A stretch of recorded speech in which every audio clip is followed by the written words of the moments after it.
What's up guys, welcome back to my channel where today we are going to be reviewing No Time to Die, Daniel Craig's final outing as 007. This is going to be a spoiler review, so if you don't want to talk about the big things that happen in this film, turn off now. But we'll focus on the negative before we get onto the really positive stuff. I really didn't like how they basically did a Last Jedi with Spectre here.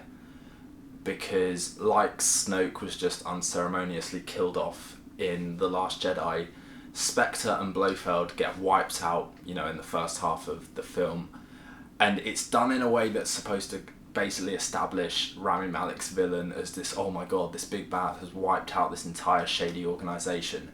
And it felt cheap to me. As much as I didn't necessarily find Spectre the best film, I really did like the kind of, especially that first meeting scene with Spectre in Italy and the kind of way that Roger Deakins lit that whole scene and filmed that whole scene. It was really tense and you felt their presence. And to have them all just kind of drop dead, it felt convenient, I suppose, as a plot point.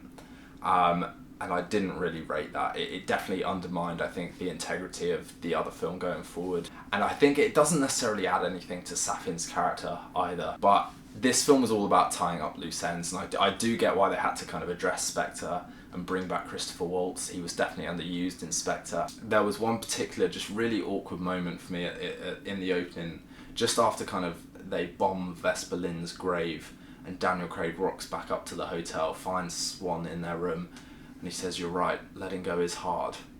It just feels so on the nose and just such an unnecessary line. And there are a couple of moments like that throughout the film where I was just like, that line is so bad that the actor is actually failing to sell it to me. There was a lot of talk about kind of Phoebe Waller-Bridge and her impact on the script.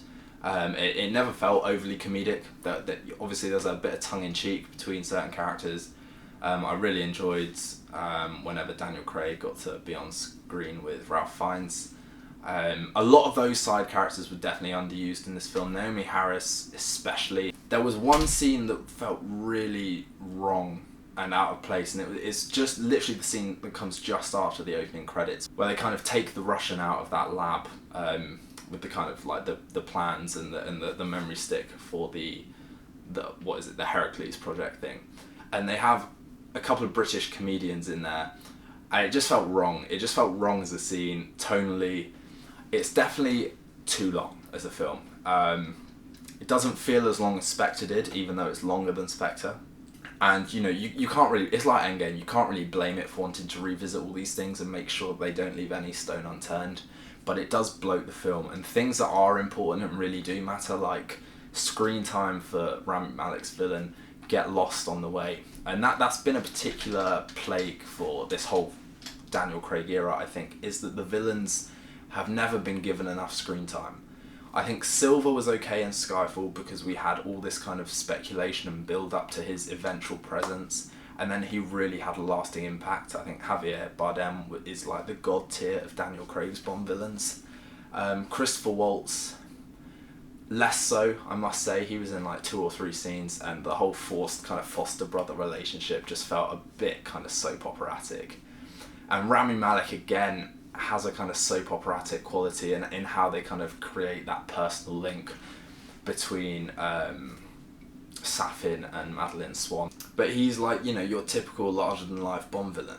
And it definitely, No Time to Die does lean into those theatricalities a bit more, the lair, the gadgets, the kind of global destruction being faced. Things I really like. The final half hour is phenomenal. I think it's something that Daniel Craig's films have all lacked, is a fantastic climatic finale. I think it's the kind of curse when it's become a narrative convention to have these epic opening action sequences. It's that I've often found with Bond that none of the subsequent action sequences live up to the opening, but the final half hour is epic. James Bond joins the ranks of single shot fight sequences in a great kind of stairwell shootout. Speaking of which, his death was, I did think it was emotional. I did think it was satisfying.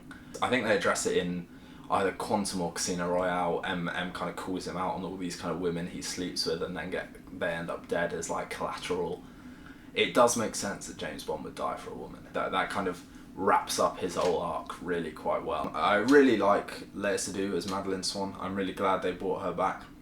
I think it's a really interesting dynamic between her and Bond. I'm not sure about the child.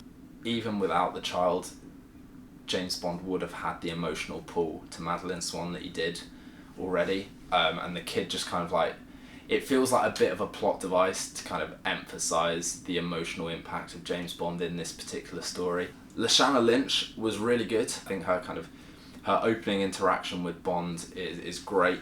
It really kind of captures the British swagger of two, you know, like an unstoppable force meeting an immovable object. They've both got a lot of sass.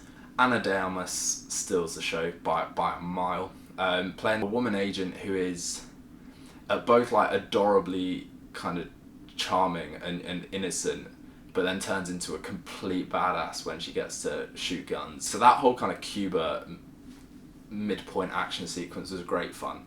And I just found it really interesting throughout the film how each action sequence felt like it leaned into a different genre.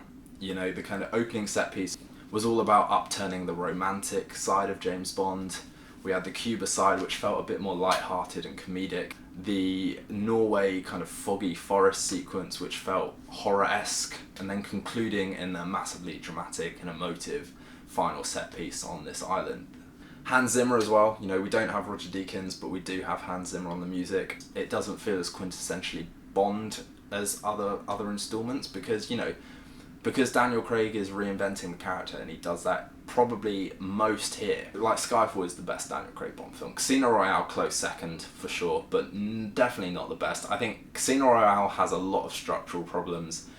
When I rewatched it, I really didn't buy into the kind of love story as much as I thought I did when I kind of recalled how much of a prominent part it is in future films. You know, like Eva Green shows up an hour into the film and then they have barely enough screen time to kind of justify this madly in love romance that they then share. And this whole kind of like epilogue as well after the main plot wraps up, just structurally it doesn't feel right as a film, but still a very fantastic film.